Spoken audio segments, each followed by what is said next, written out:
بسم الله الرحمن الرحيم. ألف لام ميم. ذلك الكتاب لا ريب فيه هدى للمتقين الذين يؤمنون بالغيب ويقيمون الصلاة ومما رزقناهم ينفقون والذين يؤمنون بما أنزل إليك وما أنزل من قبلك وبالآخرة هم يوقنون أولئك على هدى من ربهم وأولئك هم المفلحون إن الذين كفروا سواء عليهم أأنذرتهم أم لم تنذرهم لا يؤمنون ختم الله على قلوبهم وعلى سمعهم وعلى أبصارهم غشاوة ولهم عذاب عظيم ومن الناس من يقول آمنا بالله وباليوم الآخر وما هم بمؤمنين يخادعون الله والذين آمنوا وما يخدعون إلا أنفسهم وما يشعرون في قلوبهم مرض فزادهم الله مرضا ولهم عذاب أليم بما كانوا يكذبون وإذا قيل لهم لا تفسدوا في الأرض قالوا إنما نحن مصلحون ألا إنهم هم المفسدون ولكن لا يشعرون وإذا قيل لهم آمنوا كما آمن الناس قالوا أنؤمن كما آمن السفهاء ألا إنهم هم السفهاء ولكن لا يعلمون وإذا لقوا الذين آمنوا قالوا آمنا وإذا خلوا إلى شياطينهم قالوا إنا معكم إنما نحن مستهزئون الله يستهزئ بهم ويمدهم في طغيانهم يعمهون أولئك الذين اشتروا الضلالة بالهدى فما ربحت تجارتهم وما كانوا مهتدين مثلهم كمثل الذي استوقد نارا فلما أضاءت ما حوله ذهب الله بنورهم وتركهم في ظلمات لا يبصرون صم بكم عمي فهم لا يرجعون أو كصيب من السماء فيه ظلمات ورعد وبرق يجعلون أصابعهم في آذانهم من الصواعق حذر الموت والله محيط بالكافرين يكاد البرق يخطف أبصارهم كلما أضاء لهم مشوا فيه وإذا أظلم عليهم قاموا ولو شاء الله لذهب بسمعهم وأبصارهم إن الله على كل شيء قدير يا أيها الناس اعبدوا ربكم الذي خلقكم والذين من قبلكم لعلكم تتقون الذي جعل لكم الأرض فراشا والسماء بناء وأنزل من السماء ماء فأخرج به من الثمرات رزقا لكم فلا تجعلوا لله أندادا وأنتم تعلمون وإن كنتم في ريب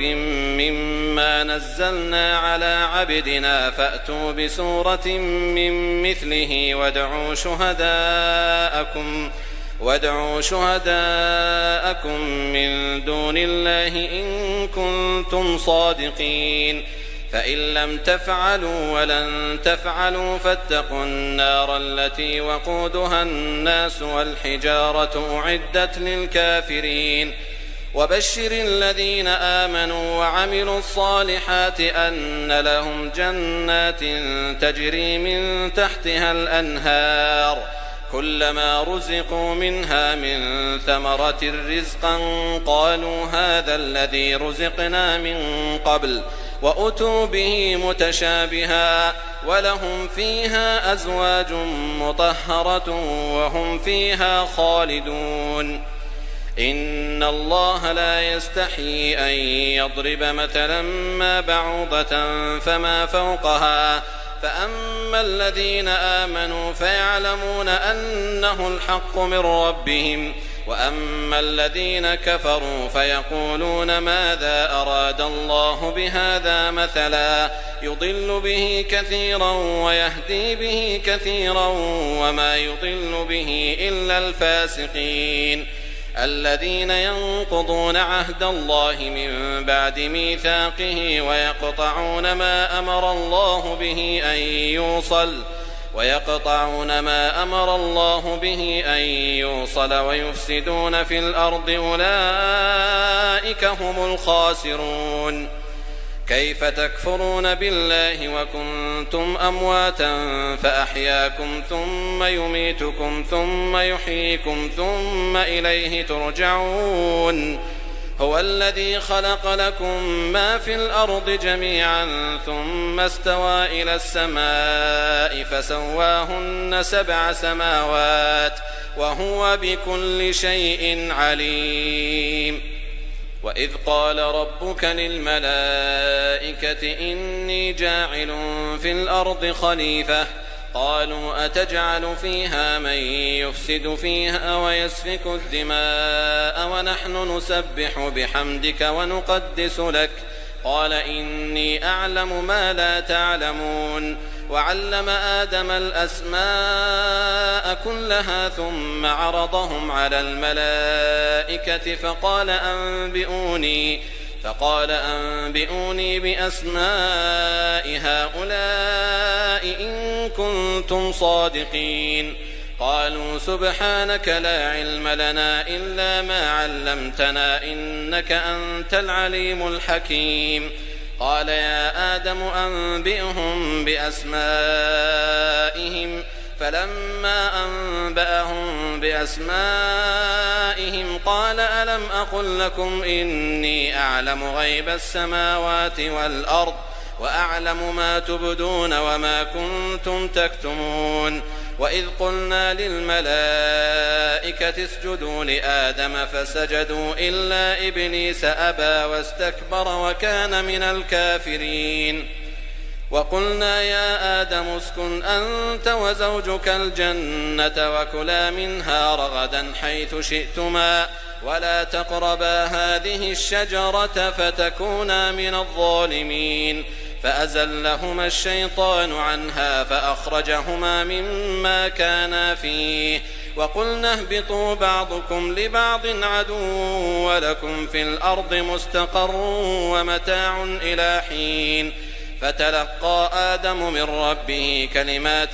فتاب عليه إنه هو التواب الرحيم قلنا اهبطوا منها جميعا فإما يأتينكم مني هدى فمن تبع هداي فلا خوف عليهم ولا هم يحزنون والذين كفروا وكذبوا بآياتنا أولئك أصحاب النار هم فيها خالدون يا بني إسرائيل اذكروا نعمتي التي أنعمت عليكم وأوفوا بعهدي أوف بعهدكم وإياي فارهبون وآمنوا بما أنزلت مصدقا لما معكم ولا تكونوا أول كافر به ولا تشتروا بآياتي ثمنا قليلا وإياي فاتقون ولا تلبسوا الحق بالباطل وتكتموا الحق وأنتم تعلمون وأقيموا الصلاة وآتوا الزكاة واركعوا مع الراكعين أتأمرون الناس بالبر وتنسون أنفسكم وأنتم تتلون الكتاب أفلا تعقلون واستعينوا بالصبر والصلاة وإنها لكبيرة إلا على الخاشعين الذين يظنون أنهم ملاقو ربهم وأنهم إليه راجعون يا بني إسرائيل اذكروا نعمتي التي أنعمت عليكم وأني فضلتكم على العالمين واتقوا يوما لا تجزي نفس عن نفس شيئا ولا يقبل منها شفاعة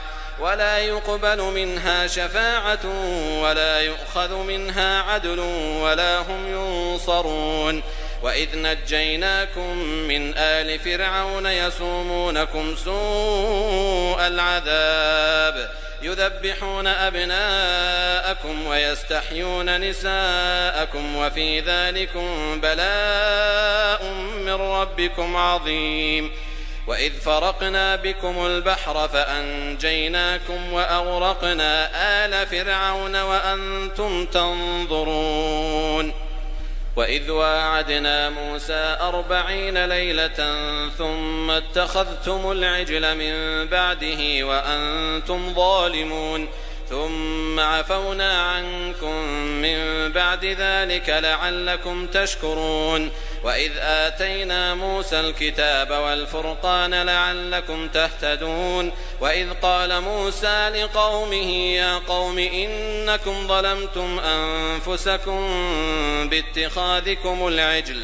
فتوبوا إلى بارئكم فاقتلوا أنفسكم ذلكم خير لكم عند بارئكم فتاب عليكم إنه هو التواب الرحيم وإذ قلتم يا موسى لن نؤمن لك حتى نرى الله جهرة فأخذتكم الصاعقة وأنتم تنظرون ثم بعثناكم من بعد موتكم لعلكم تشكرون وظللنا عليكم الغمام وأنزلنا عليكم المن والسلوى كلوا من طيبات ما رزقناكم وما ظلمونا ولكن كانوا أنفسهم يظلمون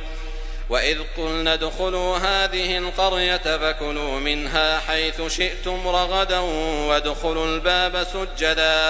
وادخلوا الباب سجدا وقولوا حطة نغفر لكم خطاياكم وسنزيد المحسنين فبدل الذين ظلموا قولا غير الذي قيل لهم فأنزلنا على الذين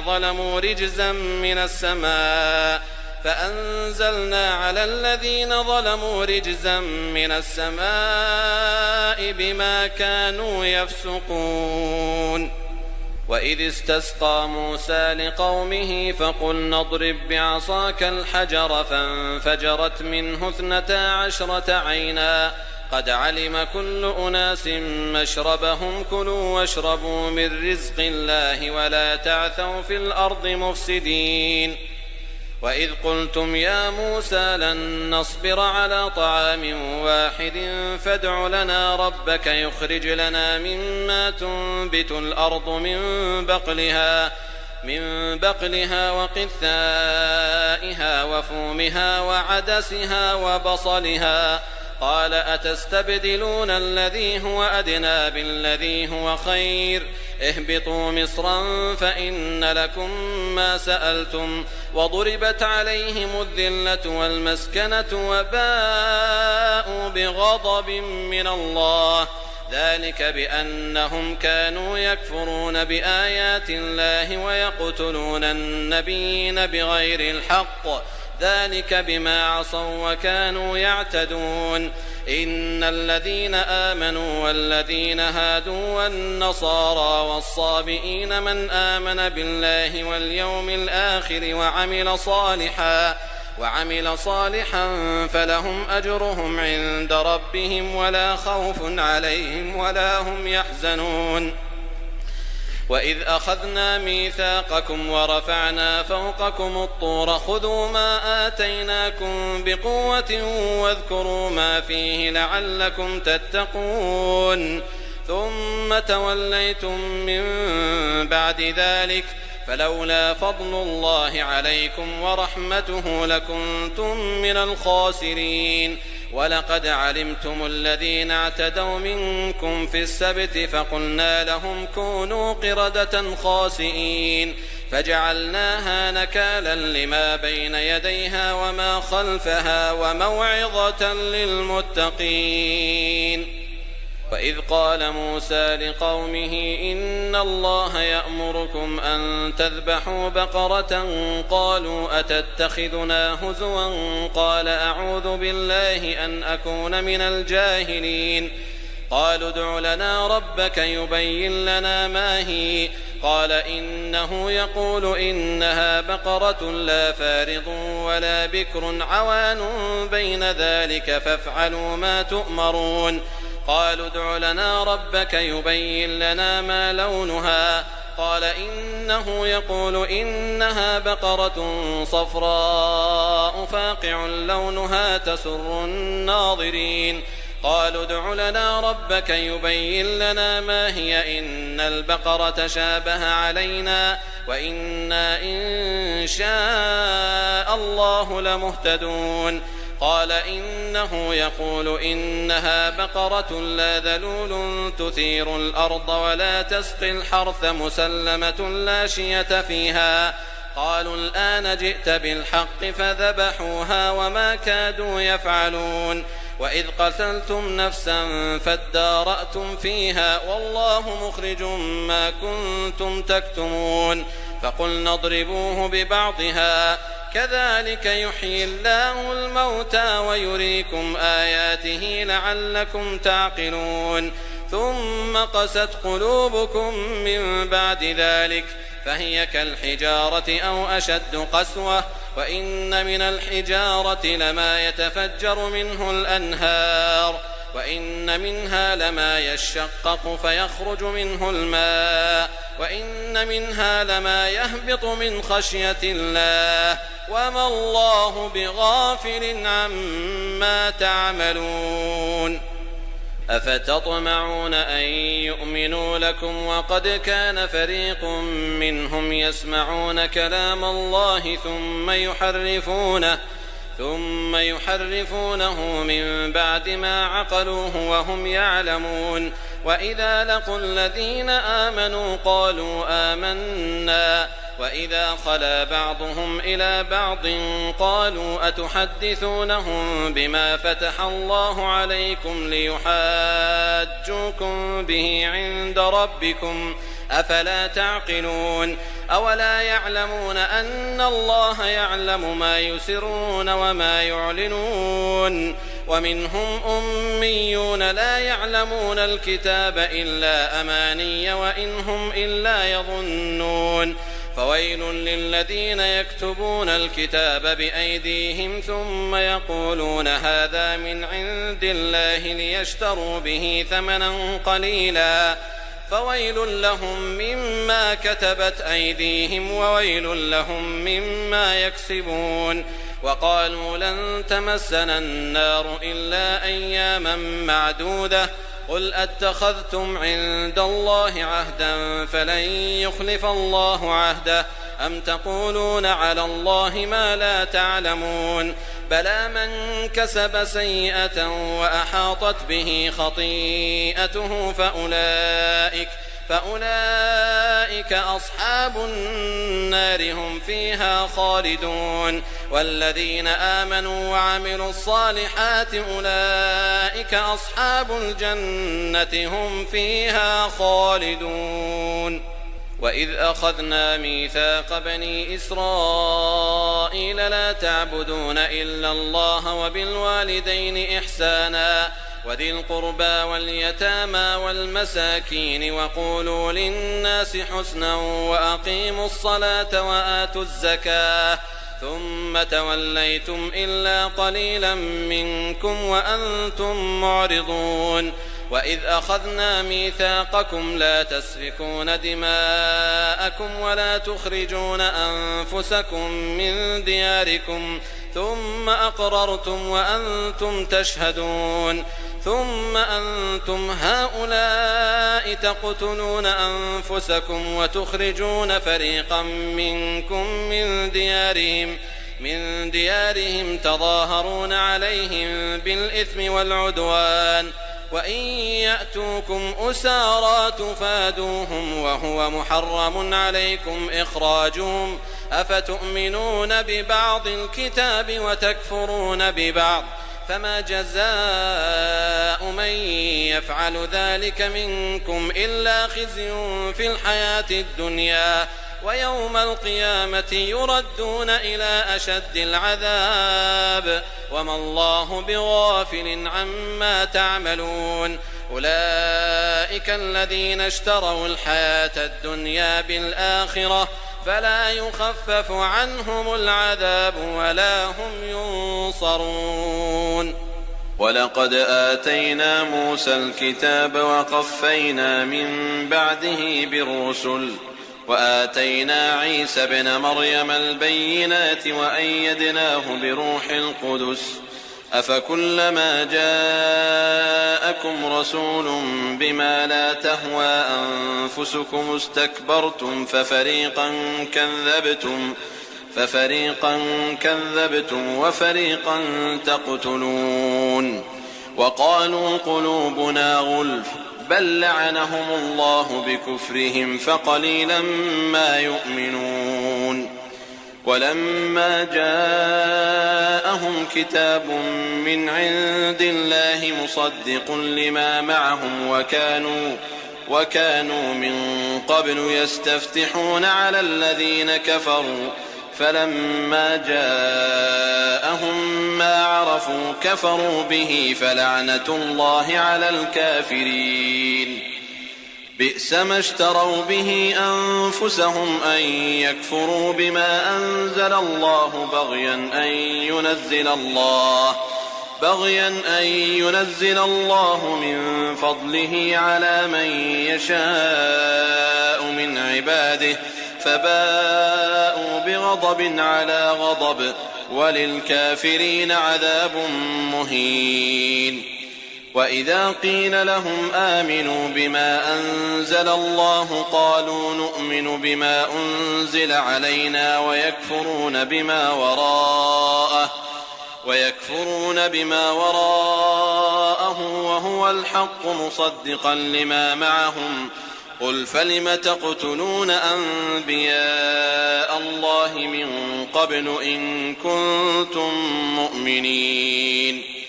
ولقد جاءكم موسى بالبينات ثم اتخذتم العجل من بعده وأنتم ظالمون.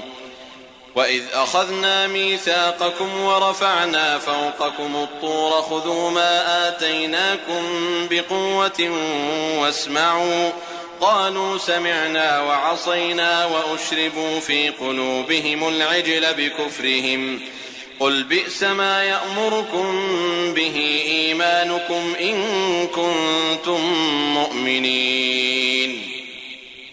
قل إن كانت لكم الدار الآخرة عند الله خالصة من دون الناس فتمنوا الموت إن كنتم صادقين ولن يتمنوه أبدا بما قدمت أيديهم والله عليم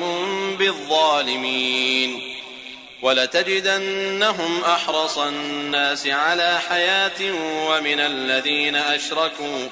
يود أحدهم لو يعمر 1000 سنة وما هو بمزحزحه من العذاب أن يعمر والله بصير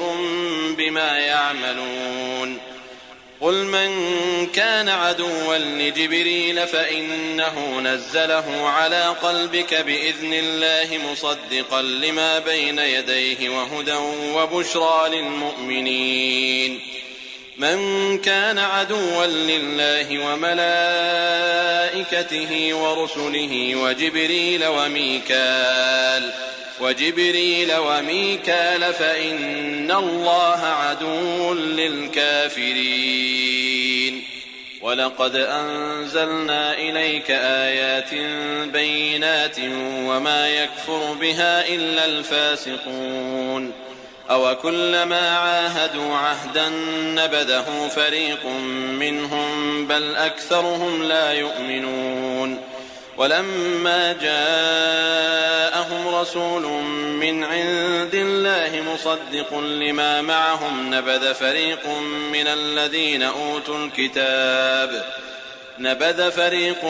الذين أوتوا الكتاب كتاب الله وراء ظهورهم كأنهم لا يعلمون واتبعوا ما تتلو الشياطين على ملك سليمان وما كفر سليمان ولكن الشياطين كفروا يعلمون الناس السحر وما أنزل على الملكين ببابل هاروت وماروت وما يعلمان من أحد حتى يقولا إنما نحن فتنة فلا تكفر فيتعلمون منهما ما يفرقون به بين المرء وزوجه وما هم بضارين به من أحد إلا بإذن الله ويتعلمون ما يضرهم ولا ينفعهم ولقد علموا لمن اشتراه ما له في الآخرة من خلاق ولبئس ما شروا به أنفسهم لو كانوا يعلمون ولو أنهم آمنوا واتقوا لمثوبة من عند الله خير لو كانوا يعلمون يا أيها الذين آمنوا لا تقولوا راعنا وقولوا انظرنا واسمعوا وللكافرين عذاب أليم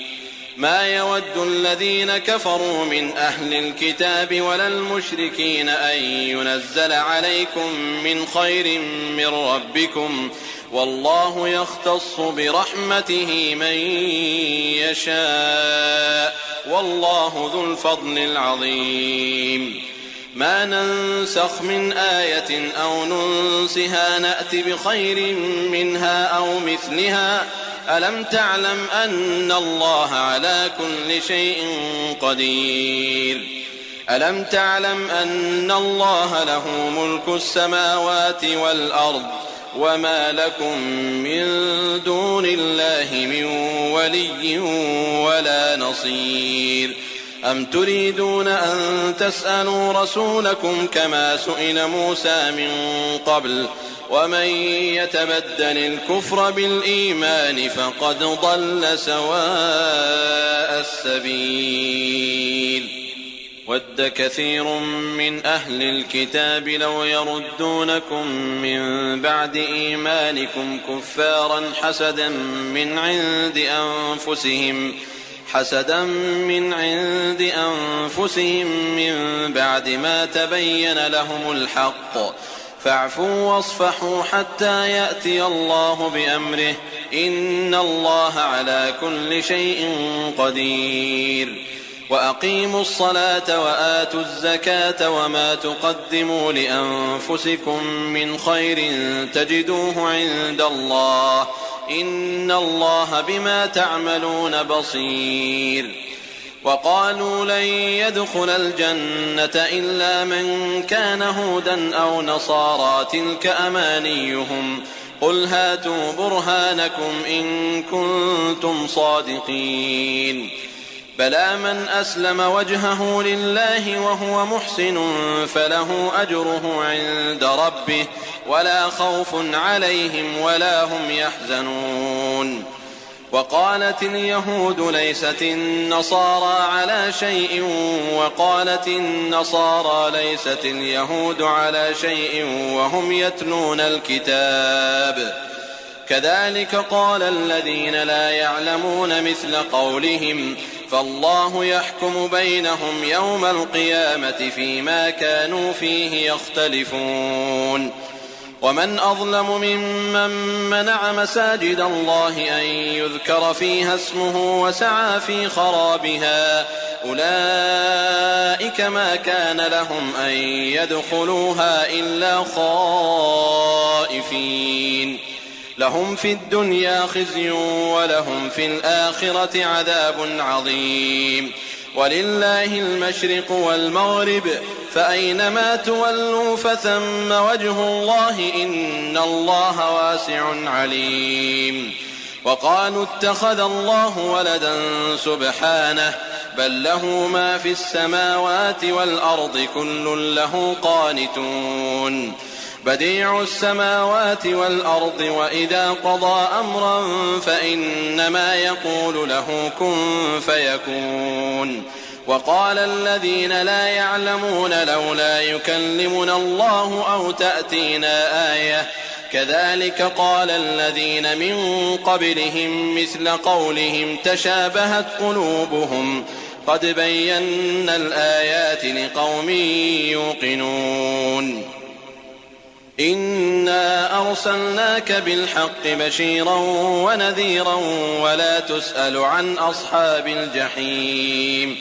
ولن ترضى عنك اليهود ولا النصارى حتى تتبع ملتهم قل إن هدى الله هو الهدى ولئن اتبعت أهواءهم بعد الذي جاءك من العلم ما لك من الله من ولي ولا نصير. الذين آتيناهم الكتاب يتلونه حق تلاوته أولئك يؤمنون به ومن يكفر به فأولئك هم الخاسرون. يا بني إسرائيل اذكروا نعمتي التي أنعمت عليكم وأني فضلتكم على العالمين. واتقوا يوما لا تجزي نفس عن نفس شيئا ولا يقبل منها عدل ولا تنفعها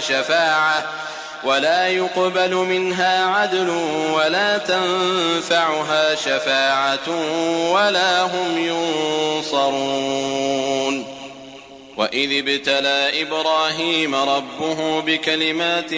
فأتمهن قال إني جاعلك للناس إماما قال ومن ذريتي قال لا ينال عهد الظالمين. وإذ جعلنا البيت مثابة للناس وأمنا واتخذوا من مقام إبراهيم مصلى وعهدنا إلى إبراهيم وإسماعيل أن طهرا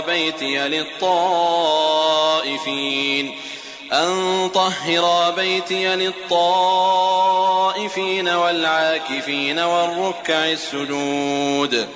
وإذ قال إبراهيم رب اجعل هذا بلدا آمنا وارزق أهله من الثمرات من آمن منهم بالله واليوم الآخر قال ومن كفر فأمتعه قليلا ثم أضطره إلى عذاب النار وبئس المصير.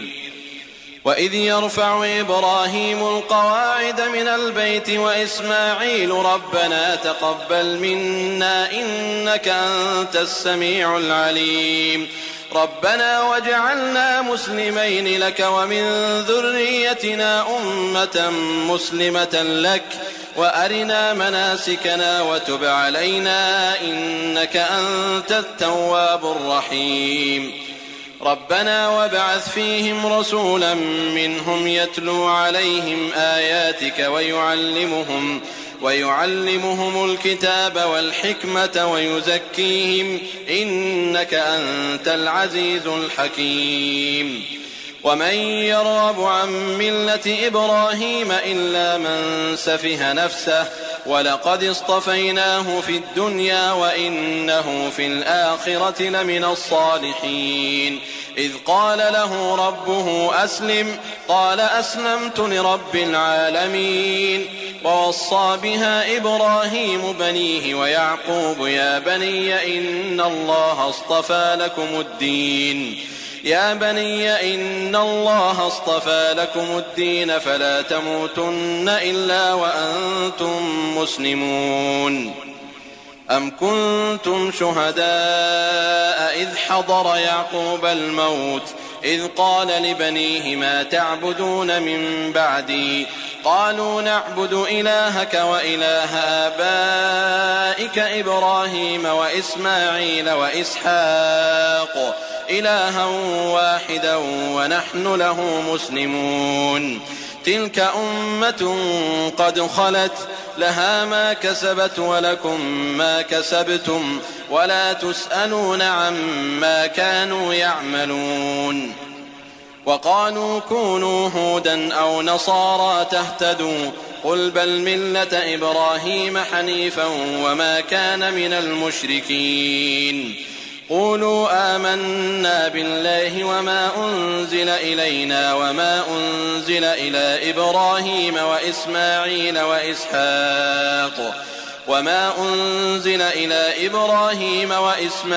وإسحاق ويعقوب والأسباط وما أوتي موسى وعيسى وما أوتي النبيون من ربهم لا نفرق بين أحد منهم ونحن له مسلمون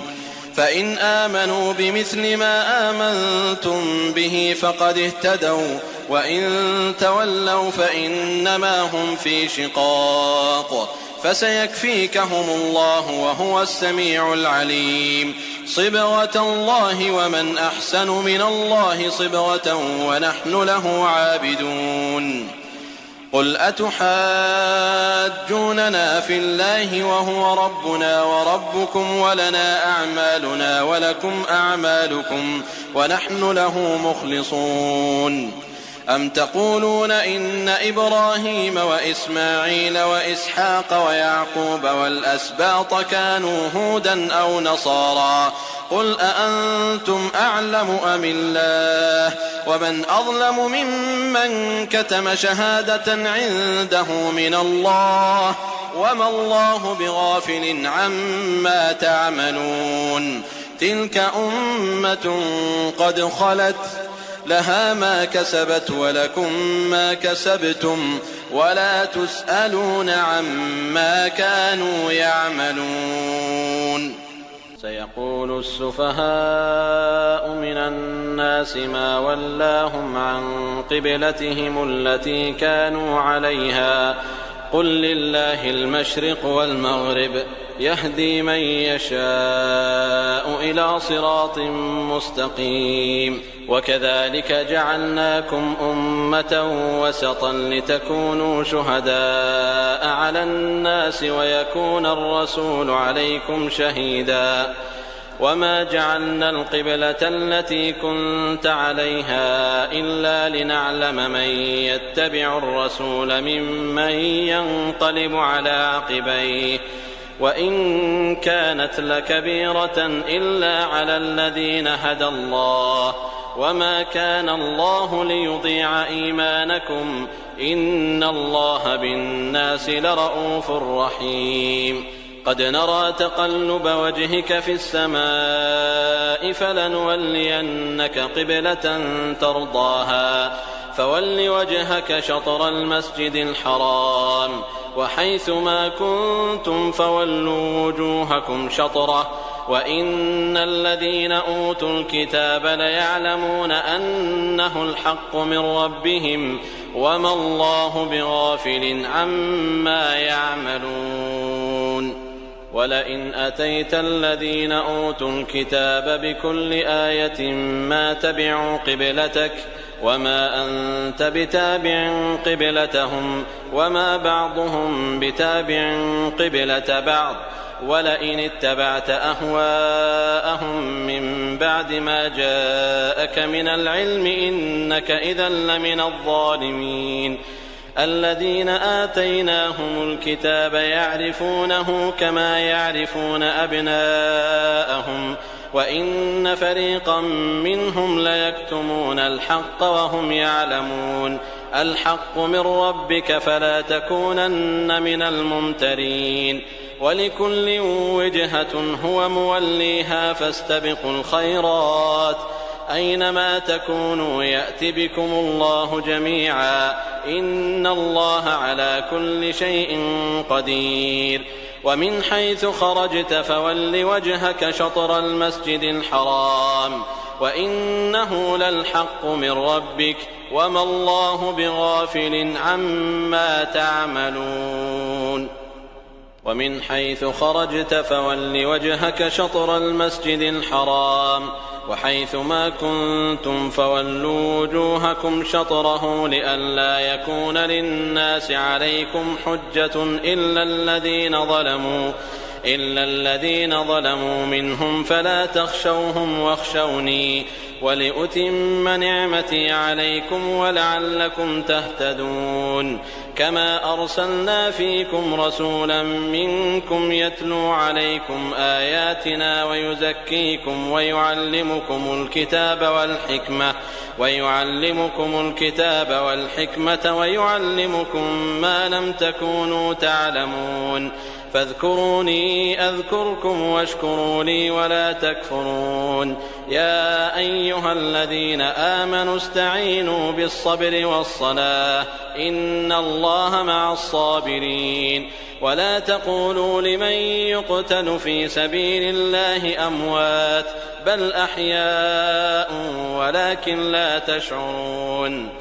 ولنبلونكم بشيء من الخوف والجوع ونقص من الأموال والأنفس والثمرات وبشر الصابرين الذين إذا أصابتهم مصيبة قالوا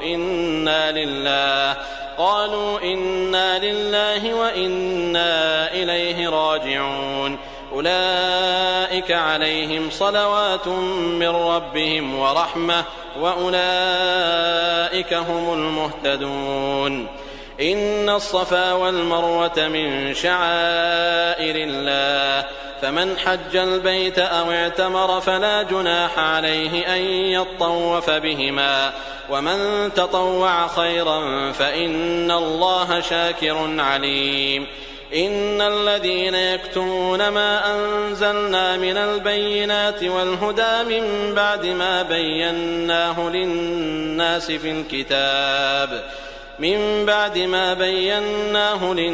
في الكتاب أولئك يلعنهم الله ويلعنهم اللاعنون إلا الذين تابوا وأصلحوا وبينوا فأولئك أتوب عليهم وأنا التواب الرحيم إن الذين كفروا وماتوا وهم كفار أولئك عليهم لعنة الله والملائكة والناس أجمعين خالدين فيها لا يخفف عنهم العذاب ولا هم ينظرون وإلهكم إله واحد لا إله إلا هو الرحمن الرحيم إن في خلق السماوات والأرض واختلاف الليل والنهار والفلك التي تجري في البحر بما ينفع الناس وما أنزل الله من السماء من ماء فأحيا به الأرض بعد موتها وبث فيها من كل دابة وتصريف الرياح والسحاب المسخر بين السماء والأرض لآيات لقوم يعقلون ومن الناس من يتخذ من دون الله أندادا يحبونهم كحب الله والذين آمنوا أشد حبا لله ولو يرى الذين ظلموا إذ يرون العذاب أن القوة لله جميعا وأن الله شديد العذاب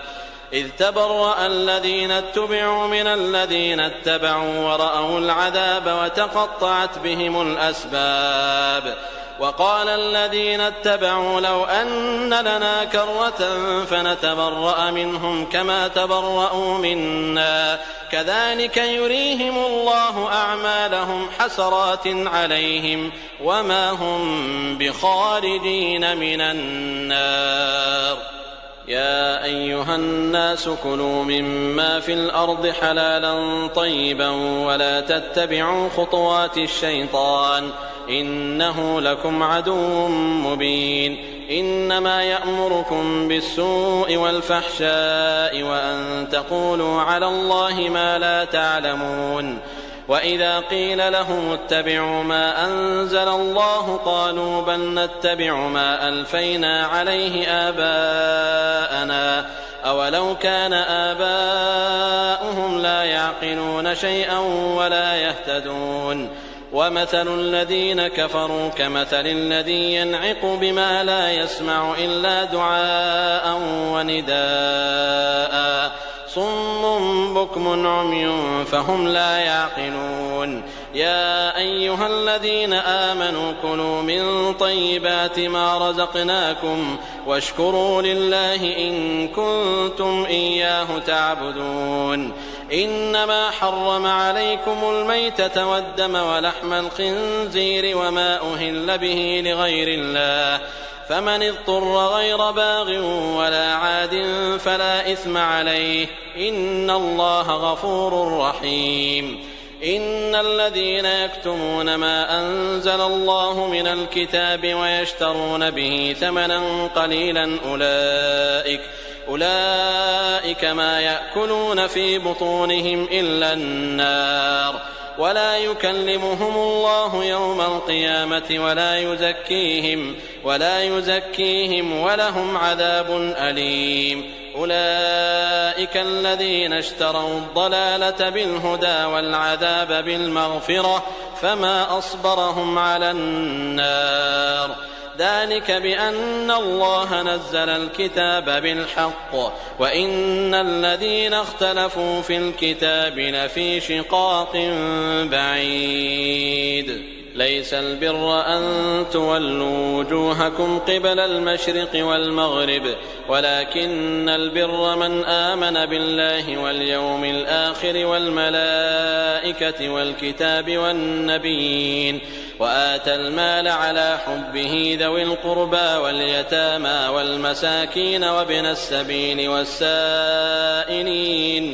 والسائلين وفي الرقاب وأقام الصلاة وآتى الزكاة والموفون بعهدهم إذا عاهدوا والصابرين في البأساء والضراء وحين البأس أولئك الذين صدقوا وأولئك هم المتقون يا أيها الذين آمنوا كتب عليكم القصاص في القتلى الحر بالحر والعبد بالعبد والأنثى بالأنثى فمن عفي له من أخيه شيء فاتباع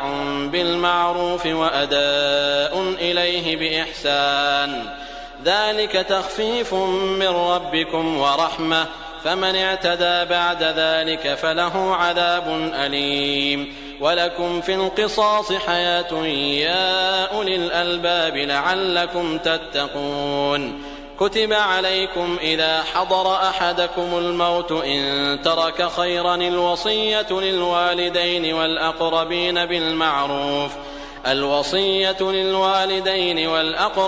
بالمعروف حقا على المتقين فمن بدله بعدما سمعه فإنما إثمه على الذين يبدلونه إن الله سميع عليم فمن خاف من موص جنفا أو إثما فأصلح بينهم فلا إثم عليه إن الله غفور رحيم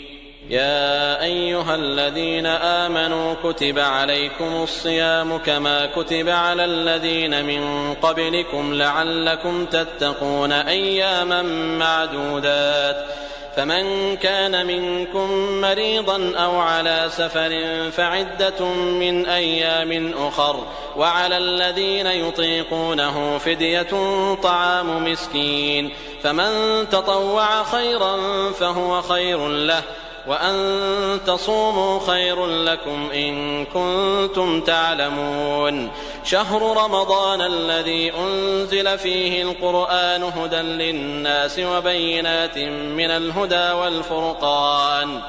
فمن شهد منكم الشهر فليصم ومن كان مريضا أو على سفر فعدة من أيام أخر يريد الله بكم اليسر ولا يريد بكم العسر ولتكملوا العدة ولتكبروا الله على ما هداكم ولعلكم تشكرون. وإذا سألك عبادي عني فإني قريب أجيب دعوة الداع إذا دعان فليستجيبوا لي وليؤمنوا بي لعلهم يرشدون. أحل لكم ليلة الصيام الرفث إلى نسائكم هن لباس لكم وأنتم لباس لهن علم الله أنكم كنتم تختانون أنفسكم فتاب عليكم وعفى عنكم فالآن باشروهن وابتغوا ما كتب الله لكم وكلوا واشربوا حتى يتبين لكم الخيط الأبيض من الخيط الأسود من الفجر ثم أتموا الصيام إلى الليل ولا تباشروهن وأنتم عاكفون في المساجد تلك حدود الله فلا تقربوها كذلك يبين الله آياته للناس لعلهم يتقون. ولا تأكلوا أموالكم بينكم بالباطل وتدلوا بها إلى الحكام لتأكلوا فريقا من أموال الناس بالإثم وأنتم تعلمون. يسألونك عن الأهلة قل هي مواقيت للناس والحج وليس البر بأن تأتوا البيوت من ظهورها ولكن البر من اتقى وأتوا البيوت من أبوابها واتقوا الله لعلكم تفلحون. وقاتلوا في سبيل الله الذين يقاتلونكم ولا تعتدوا إن الله لا يحب المعتدين. واقتلوهم حيث ثقفتموهم وأخرجوهم من حيث أخرجوكم والفتنة أشد من القتل ولا تقاتلوهم عند المسجد الحرام حتى يقاتلوكم فيه فإن قاتلوكم فاقتلوهم كذلك جزاء الكافرين فإن انتهوا فإن الله غفور رحيم. وقاتلوهم حتى لا تكون فتنة ويكون الدين لله فإن انتهوا فلا عدوان إلا على الظالمين. الشهر الحرام بالشهر الحرام والحرمات قصاص فمن اعتدى عليكم فاعتدوا عليه بمثل ما اعتدى عليكم واتقوا الله واعلموا أن الله مع المتقين. وأنفقوا في سبيل الله ولا تلقوا بأيديكم إلى التهلكة وأحسنوا إن الله يحب المحسنين. وأتموا الحج والعمرة لله فإن أحصرتم فما استيسر من الهدي ولا تحلقوا رؤوسكم حتى يبلغ الهدي محله فمن كان منكم مريضا أو به أذى من رأسه ففدية من صيام أو صدقة أو نسك فإذا أمنتم فمن تمتع بالعمرة إلى الحج فما استيسر من الهدي فمن لم يجد فصيام 3 أيام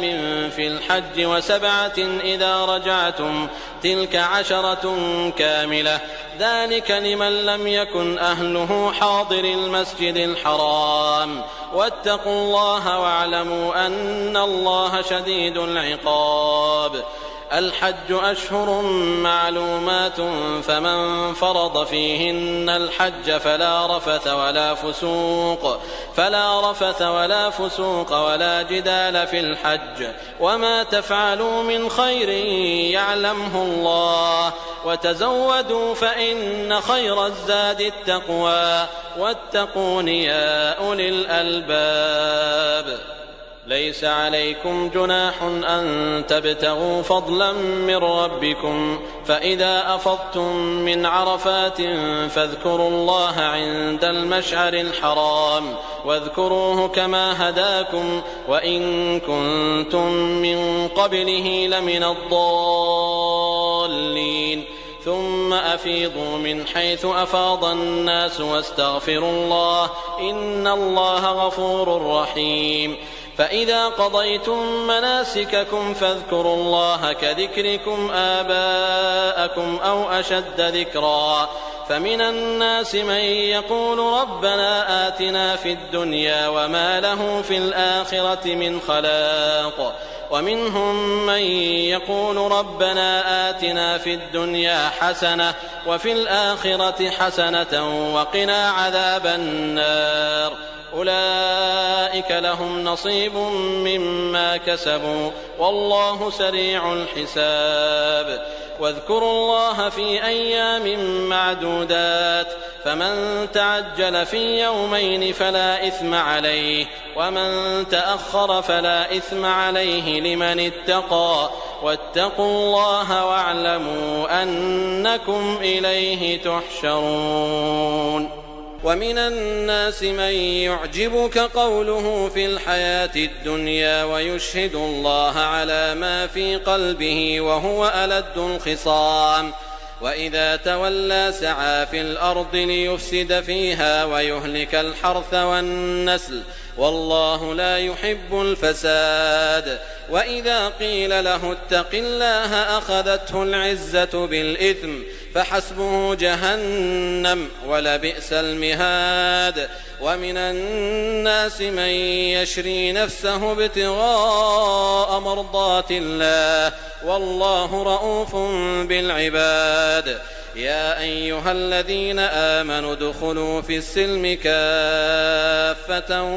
ولا تتبعوا خطوات الشيطان إنه لكم عدو مبين. فإن زللتم من بعد ما جاءتكم البينات فاعلموا أن الله عزيز حكيم. هل ينظرون إلا أن يأتيهم الله في ظلل من الغمام والملائكة وقضي الأمر وإلى الله ترجع الأمور. سل بني إسرائيل كم آتيناهم من آية بينة ومن يبدل نعمة الله من بعد ما جاءته فإن الله شديد العقاب.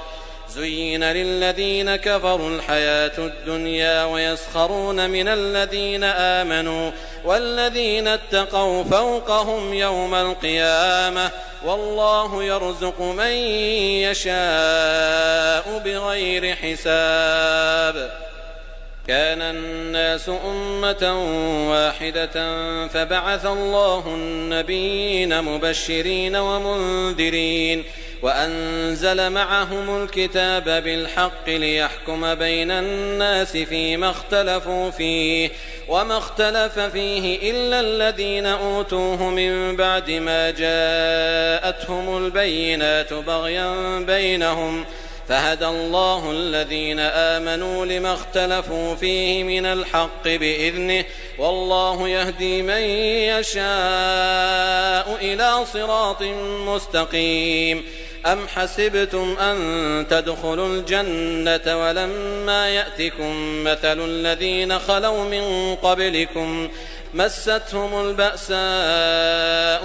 والضراء وزلزلوا حتى يقول الرسول والذين آمنوا معه متى نصر الله ألا إن نصر الله قريب. يسألونك ماذا ينفقون قل ما أنفقتم من خير فللوالدين والأقربين واليتامى والمساكين وابن السبيل وما تفعلوا من خير فإن الله به عليم. كتب عليكم القتال وهو كره لكم وعسى أن تكرهوا شيئا وهو خير لكم وعسى أن تحبوا شيئا وهو شر لكم والله يعلم وأنتم لا تعلمون. يسألونك عن الشهر الحرام قتال فيه قل قتال فيه كبير وصد عن سبيل الله وكفر به والمسجد الحرام وإخراج أهله منه أكبر عند الله والفتنة أكبر من القتل ولا يزالون يقاتلونكم حتى يردوكم عن دينكم إن استطاعوا ومن يرتدد منكم عن دينه فيمت وهو كافر فأولئك حبطت أعمالهم في الدنيا والآخرة وأولئك أصحاب النار هم فيها خالدون. إن الذين آمنوا والذين هاجروا وجاهدوا في سبيل الله أولئك يرجون رحمة الله والله غفور رحيم. يسألونك عن الخمر والميسر قل فيهما إثم كبير ومنافع للناس وإثمهما أكبر من نفعهما ويسألونك ماذا ينفقون قل العفو كذلك يبين الله لكم الآيات لعلكم تتذكرون في الدنيا والآخرة. ويسألونك عن اليتامى قل إصلاح لهم خير وإن تخالطوهم فإخوانكم والله يعلم المفسد من المصلح ولو شاء الله لأعنتكم إن الله عزيز حكيم. ولا تنكحوا المشركات حتى يؤمن ولأمة مؤمنة خير من مشركة ولو أعجبتكم ولا تنكحوا المشركين حتى يؤمنوا ولعبد مؤمن خير من مشرك ولو أعجبكم أولئك يدعون إلى النار والله يدعو إلى الجنة والمغفرة بإذنه ويبين آياته للناس لعلهم يتذكرون. ويسألونك عن المحيض قل هو أذى فاعتزلوا النساء في المحيض ولا تقربوهن حتى يطهرن فإذا تطهرن فأتوهن من حيث أمركم الله إن الله يحب التوابين ويحب المتطهرين. نساؤكم حرث لكم فأتوا حرثكم أنى شئتم وقدموا لأنفسكم واتقوا الله واعلموا أنكم ملاقوه وبشر المؤمنين. ولا تجعلوا الله عرضة لأيمانكم أن تبروا وتتقوا وتصلحوا بين الناس والله سميع عليم. لا يؤاخذكم الله باللغو في أيمانكم ولكن يؤاخذكم بما كسبت قلوبكم والله غفور حليم. للذين يؤلون من نسائهم تربص 4 أشهر فإن فاءوا فإن الله غفور رحيم.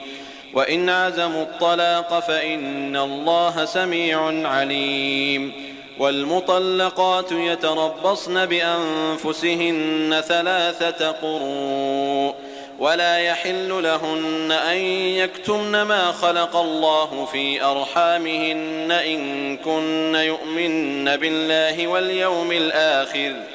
وبعولتهن أحق بردهن في ذلك إن أرادوا إصلاحا ولهن مثل الذي عليهن بالمعروف وللرجال عليهن درجة والله عزيز حكيم. الطلاق 2 فإمساك بمعروف أو تسريح بإحسان. ولا يحل لكم أن تأخذوا مما آتيتموهن شيئا إلا أن يخافا ألا يقيما حدود الله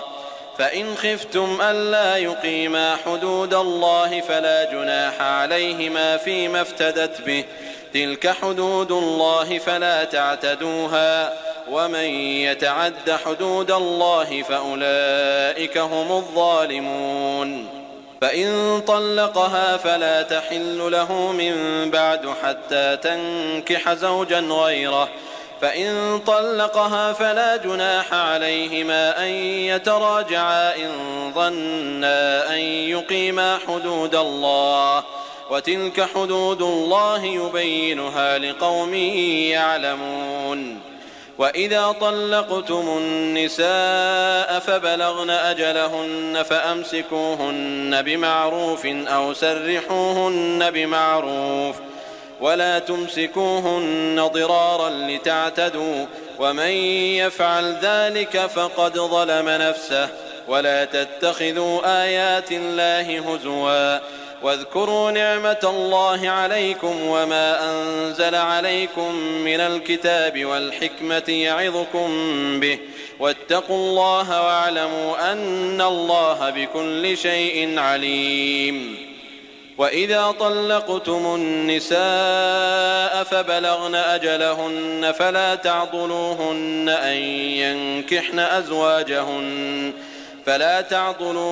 أن ينكحن أزواجهن إذا تراضوا بينهم بالمعروف،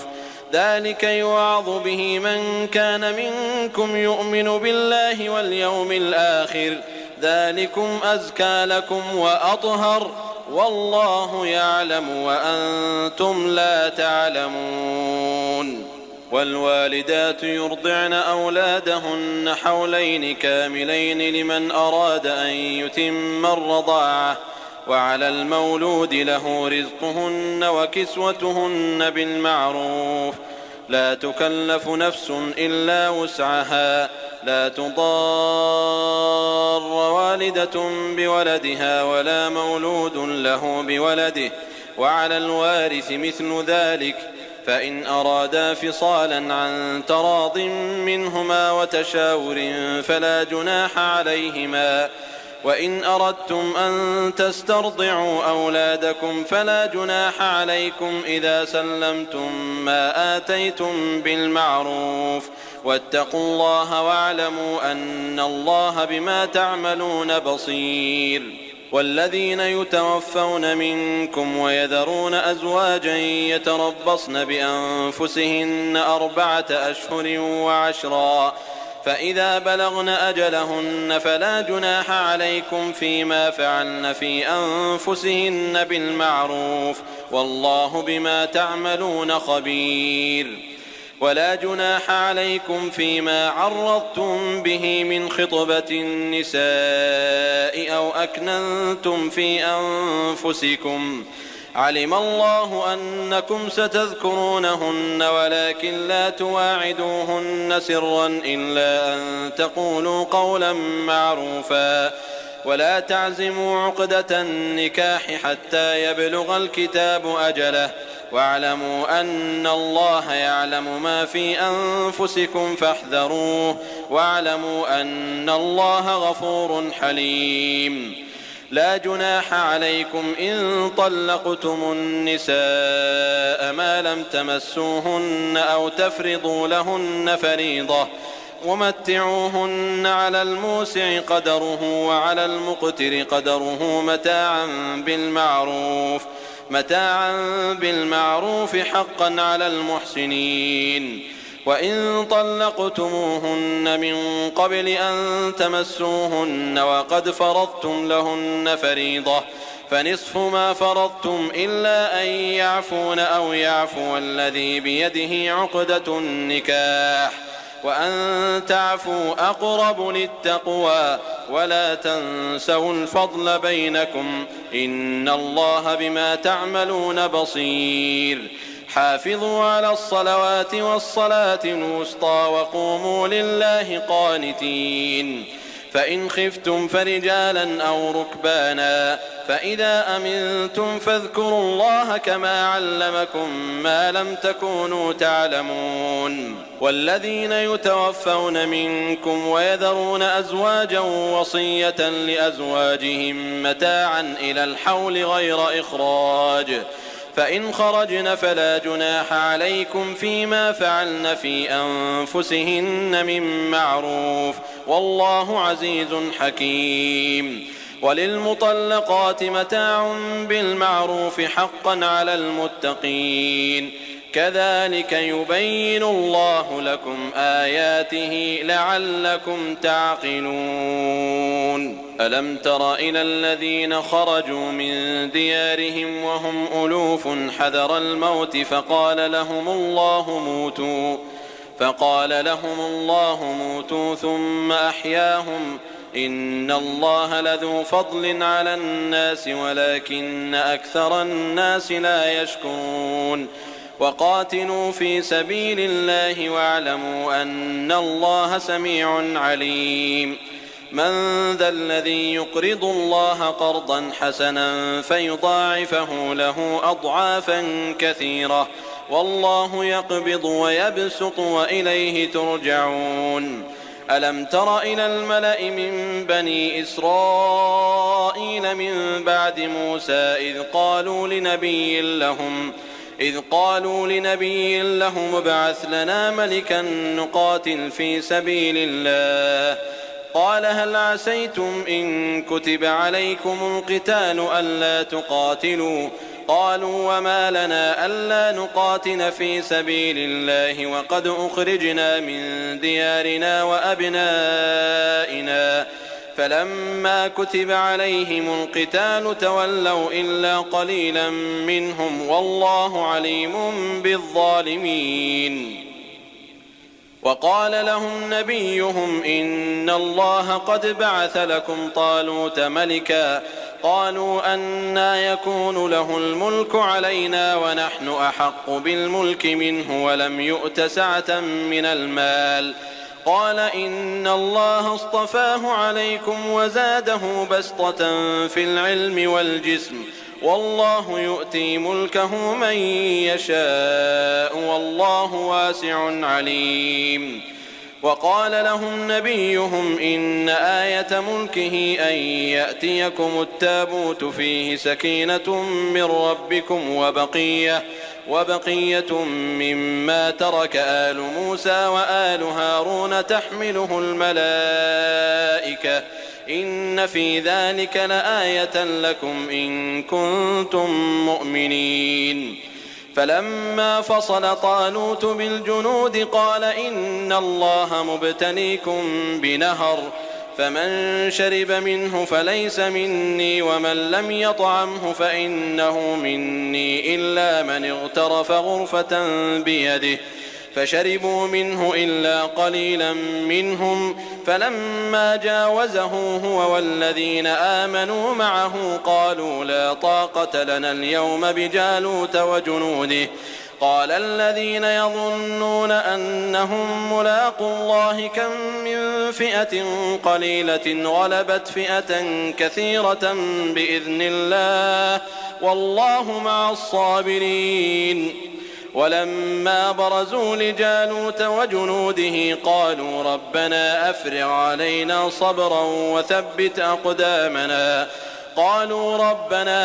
علينا صبرا وثبت أقدامنا وانصرنا على القوم الكافرين فهزموهم بإذن الله وقتل داود جالوت وآتاه الله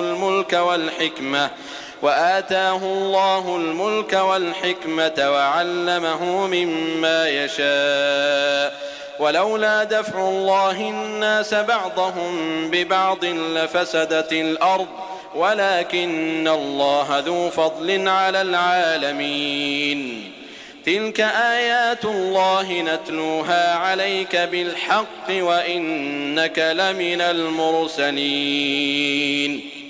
تلك الرسل فضلنا بعضهم على بعض منهم من كلم الله ورفع بعضهم درجات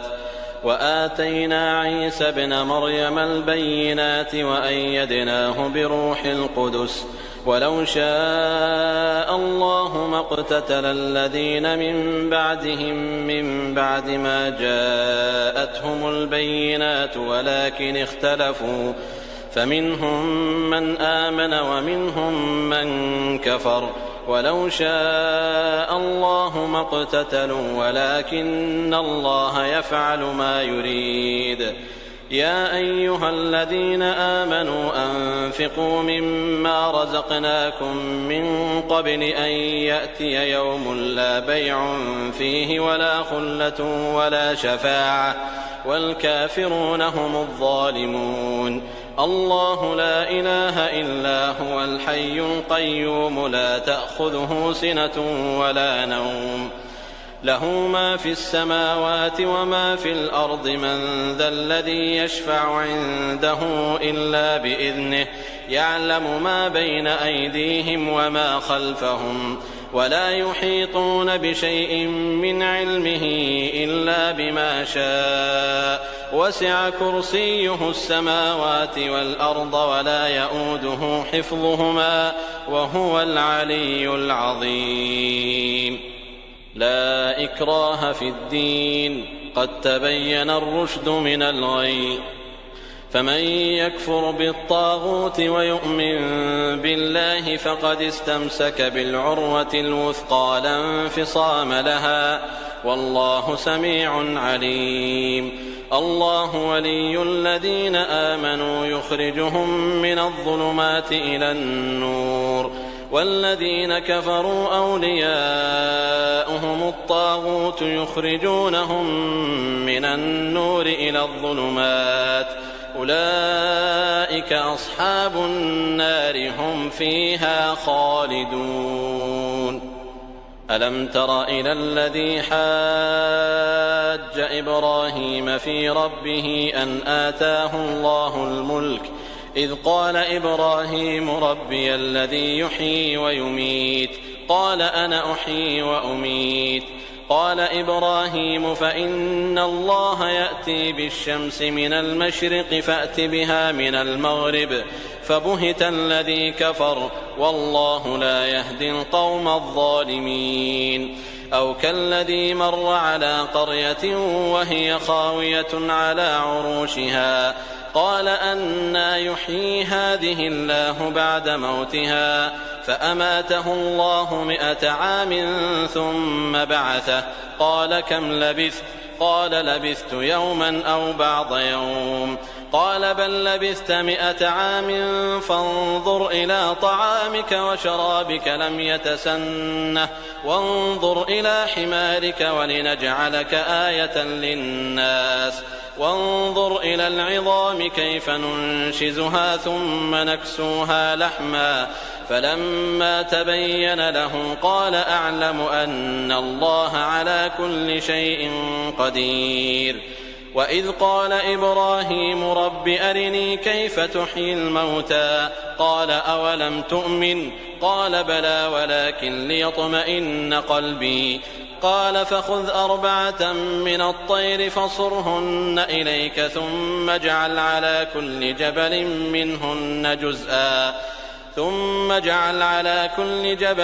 منهن جزءا ثم ادعهن يأتينك سعيا واعلم أن الله عزيز حكيم. مثل الذين ينفقون أموالهم في سبيل الله كمثل حبة أنبتت 7 سنابل في كل سنبلة 100 حبة والله يضاعف لمن يشاء والله واسع عليم. الذين ينفقون أموالهم في سبيل الله ثم لا يتبعون ما أنفقوا منا ولا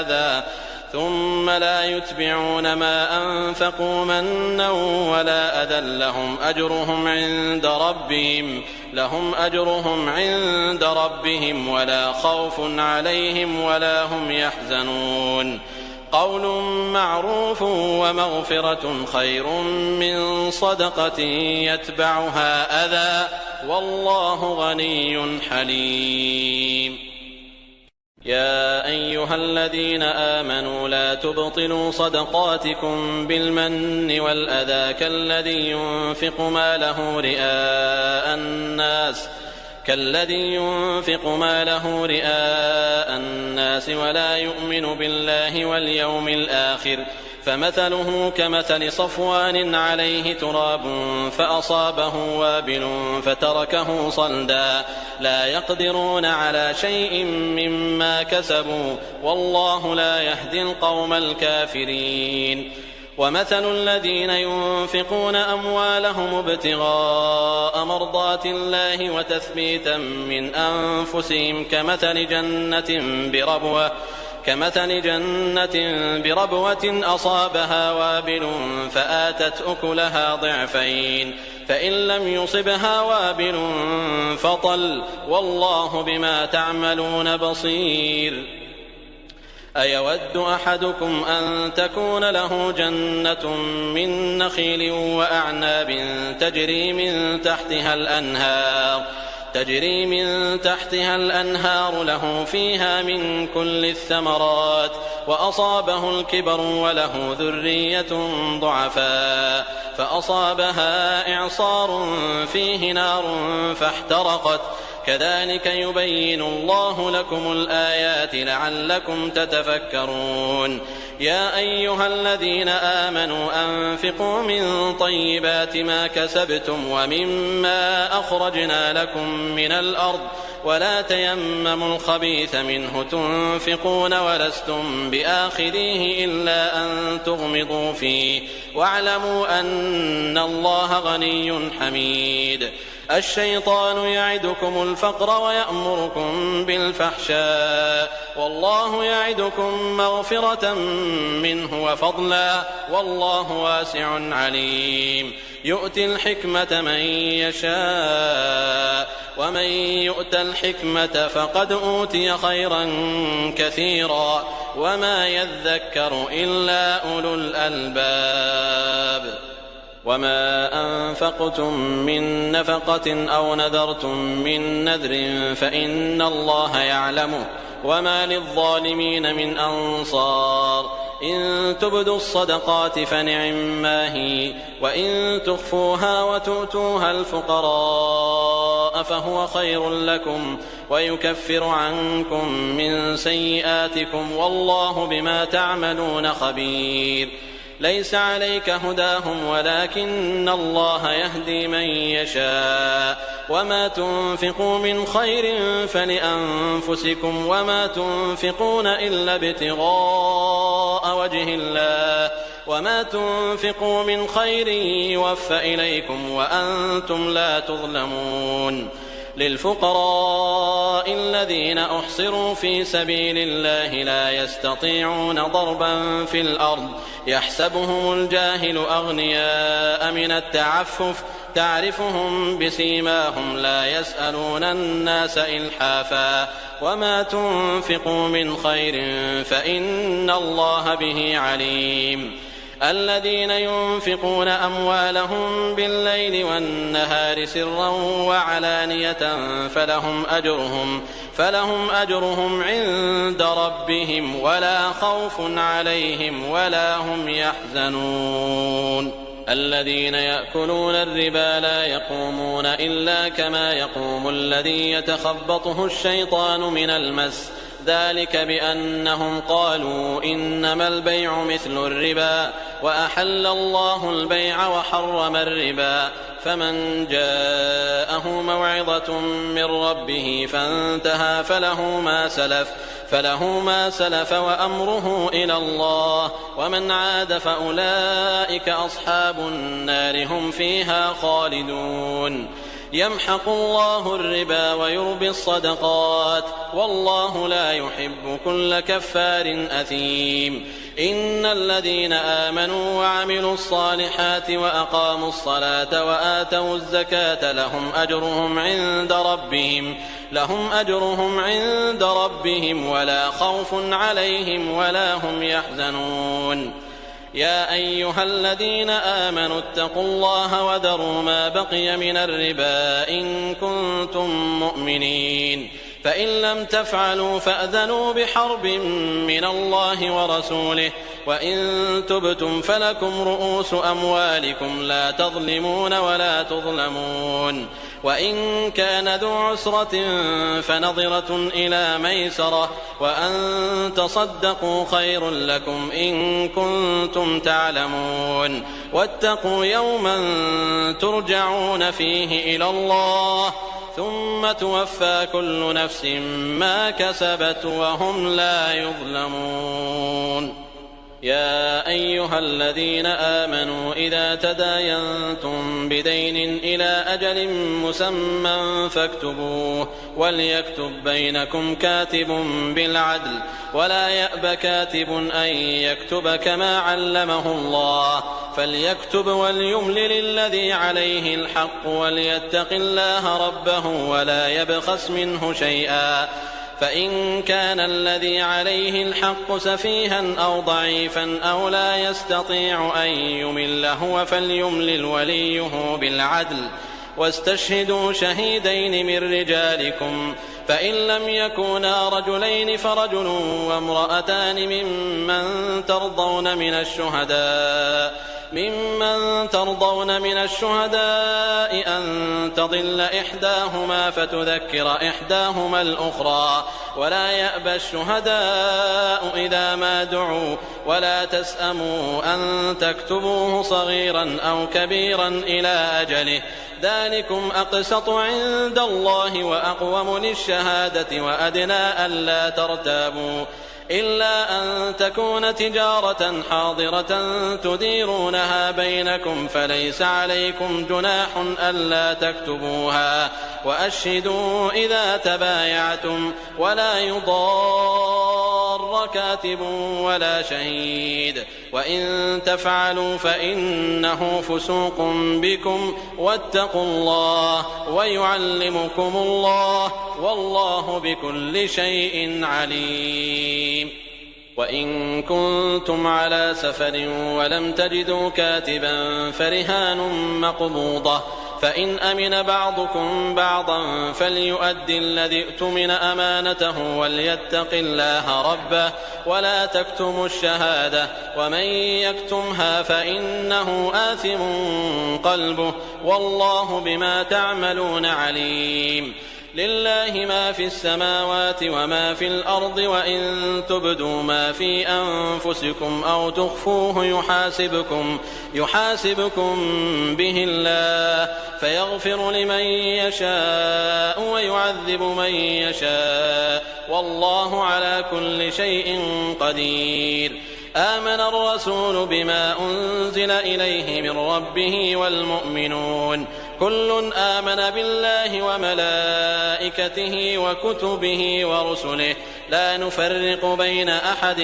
من رسله وقالوا سمعنا وأطعنا غفرانك ربنا وإليك المصير. لا يكلف الله نفسا إلا وسعها لها ما كسبت وعليها ما اكتسبت ربنا لا تؤاخذنا إن نسينا أو أخطأنا ربنا ولا تحمل علينا إصرا كما حملته على الذين من قبلنا ربنا ولا تحملنا ما لا طاقة لنا به واعف عنا واغفر لنا وارحمنا أنت مولانا فانصرنا على القوم الكافرين.